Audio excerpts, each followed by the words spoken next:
खिचडी घोटाळा प्रकरणी सूरज चव्हाण यांना ईडीकडून अटक। कोविड काळातील कथित घोटाळ्याचे आरोप। सूरज चव्हाण आदित्य ठाकरेंचे निकटवर्तीय।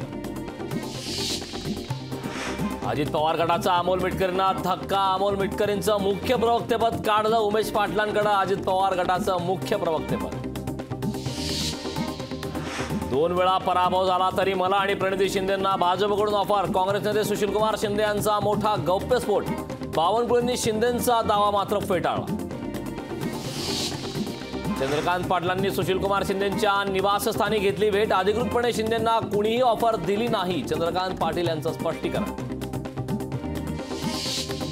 आरक्षणाची तरतूद न करता बाबासाहेबांनी 80% लोकांवर अन्याय केला। जितेंद्र आव्हाडांची आधी टीका तर माझ्या वक्तव्याचा विपर्यास।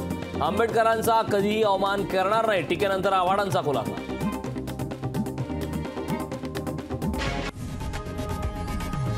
लोकशाही मराठी ऐका, पहा, जागरूक रहा।